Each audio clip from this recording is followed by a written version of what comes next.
Welcome. Today we're reading the chapter Victory and Vindication of the novel Men of Iron. Now, sit tight and let's get into it. It was not until the end of July that the High Court of Chivalry rendered its judgment.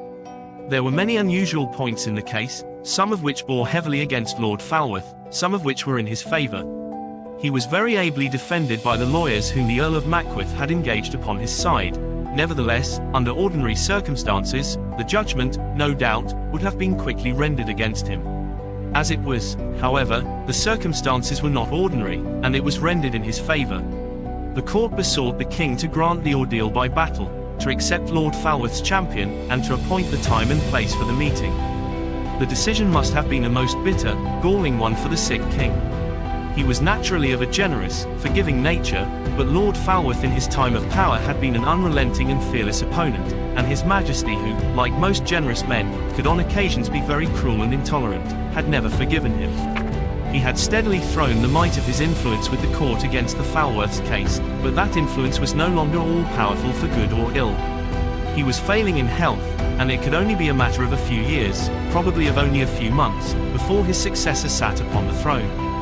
Upon the other hand, the Prince of Wales's faction had been steadily, and of late rapidly, increasing in power, and in the Earl of Mackworth, its virtual head, it possessed one of the most capable politicians and astute intriguers in Europe. So, as the outcome of all the plotting and counter-plotting, scheming and counter-scheming, the case was decided in Lord Falworth's favour. The knowledge of the ultimate result was known to the Prince of Wales's circle almost a week before it was finally decided. Indeed, the Earl of Mackworth had made pretty sure of that result before he had summoned Miles from France, but upon the king it fell like the shock of a sudden blow. All that day he kept himself in moody seclusion, nursing his silent, bitter anger, and making only one outbreak, in which he swore by the holy rood that should Miles be worsted in the encounter, he would not take the battle into his own hands, but would suffer him to be slain, and furthermore, that should the Earl show signs of failing at any time, he would do all in his power to save him. One of the courtiers who had been present, and who was secretly inclined to the Prince of Wales's faction, had repeated this speech at Scotland Yard, and the Prince had said, "That meaneth, Miles, that thou must either win or die." "And so I would have it to be, my lord," Miles had answered. It was not until nearly a fortnight after the decision of the Court of Chivalry had been rendered that the king announced the time and place of battle, the time to be the 3d of September, the place to be Smithfield, a spot much used for such encounters. During the 3 weeks or so that intervened between this announcement and the time of combat, Miles went nearly every day to visit the lists in course of erection. Often the prince went with him.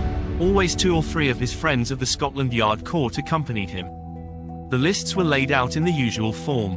The true or principal list in which the combatants were to engage was 60 yards long and 40 yards wide, this rectangular space being surrounded by a fence about 6 feet high, painted vermilion. Between the fence and the stand where the king and the spectators sat, and surrounding the central space, was the outer or false list, also surrounded by a fence.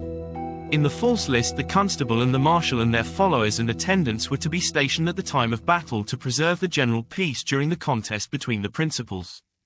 One day as Miles, his princely patron, and his friends entered the barriers, leaving their horses at the outer gate, they met the Earl of Alban and his followers, who were just quitting the lists, which they also were in the habit of visiting nearly every day. As the 2 parties passed one another, the Earl spoke to a gentleman walking beside him and in a voice loud enough to be clearly overheard by the others. "Yonder is the young sprig of Falworth," said he. "His father, my lords, is not content with forfeiting his own life for his treason, but must, forsooth, throw away his son's also. I have faced and overthrown many a better knight than that boy." Miles heard the speech, and knew that it was intended for him to hear it, but he paid no attention to it, walking composedly at the prince's side. The prince had also overheard it, and after a little space of silence asked, "Dost thou not feel anxiety for thy coming battle, Miles?" "Yea, my lord," said Miles, "sometimes I do feel anxiety, but not such as my Lord of Alban would have me feel in uttering the speech that he spake anon. It is anxiety for my father's sake and my mother's sake that I feel, for truly there are great matters for them pending upon this fight. Nevertheless, I do know that God will not desert me in my cause, for verily my father is no traitor." "But the Earl of Alban," said the prince, gravely, "is reputed one of the best skilled knights in all England. Moreover, he is merciless and without generosity, so that an he gain aught advantage over thee, he will surely slay thee. "I am not afraid, my lord," said Miles, still calmly and composedly. "Nor am I afraid for thee, Miles," said the prince, heartily, putting his arm, as he spoke, around the young man's shoulder. "For truly, wert thou a knight of 40 years, instead of one of 20, thou couldst not bear thyself with more courage." As the time for the duel approached, the days seemed to drag themselves along upon leaden feet. Nevertheless, the days came and went, as all days do, bringing with them, at last, the fateful 3d of September. Early in the morning, while the sun was still level and red, the prince himself, unattended, came to Miles's apartment, in the outer room of which Gascoigne was bustling busily about arranging the armor piece by piece, renewing straps and thongs, but not whistling over his work as he usually did. The prince nodded to him, and then passed silently through to the inner chamber. Miles was upon his knees, and Father Ambrose, the prince's chaplain, was beside him. The prince stood silently at the door, until Miles, having told his last bead, rose and turned towards him. "My dear lord," said the young knight, "I give you gramercy for the great honor you do me in coming so early for to visit me." "Nay, Miles, give me no thanks," said the prince, frankly reaching him his hand, which Miles took and set to his lips. "I lay bethinking me of thee this morning, while yet in bed, and sir, as I could not sleep any more, I was moved to come hither to see thee." Quite a number of the prince's faction were at the breakfast at Scotland Yard that morning, among others, the Earl of Mackworth. All were more or less oppressed with anxiety, for nearly all of them had staked much upon the coming battle. If Alban conquered, he would be more powerful to harm them and to revenge himself upon them than ever, and Miles was a very young champion upon whom to depend. Miles himself, perhaps, showed as little anxiety as any. He certainly ate more heartily of his breakfast that morning than many of the others.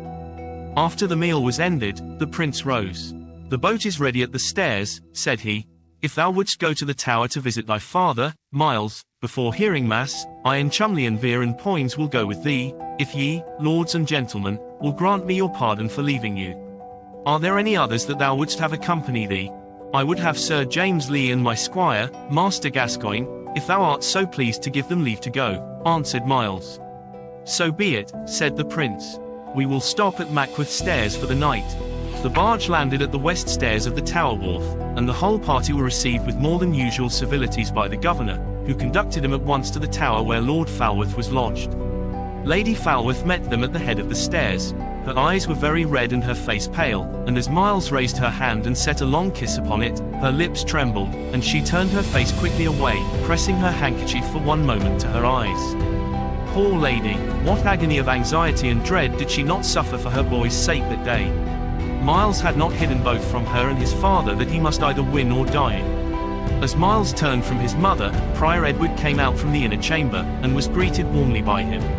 The old priest had arrived in London only the day before, having come down from Crosby Priory to be with his friend's family during this their time of terrible anxiety.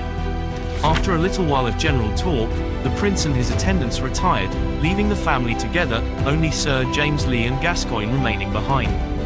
Many matters that had been discussed before were now finally settled, the chief of which was the disposition of Lady Falworth in case the battle should go against them. Then Miles took his leave, kissing his mother, who began crying, and comforting her with brave assurances. Prior Edward accompanied him as far as the head of the tower stairs, where Miles kneeled upon the stone steps, while the good priest blessed him and signed the cross upon his forehead. The prince was waiting in the walled garden adjoining, and as they rode back again up the river to Scotland Yard, all were thoughtful and serious, even Poins and Vere's merry tongues being stilled from the usual quips and jesting. It was about the quarter of the hour before 11 o'clock when Miles, with Gascoigne, set forth for the lists. The Prince of Wales, together with most of his court, had already gone on to Smithfield, leaving behind him 6 young knights of his household to act as escort to the young champion. Then at last the order to horse was given. The great gate swung open, and out they rode, clattering and jingling, the sunlight gleaming and flaming and flashing upon the polished armor. They drew rein to the right, and so rode in a little cloud of dust along the Strand Street towards London town, with the breeze blowing merrily, and the sunlight shining as sweetly and blithesomely as though they were riding to a wedding rather than to a grim and dreadful ordeal that meant either victory or death. Did you enjoy today's chapter of Men of Iron? Why not subscribe and ring the bell?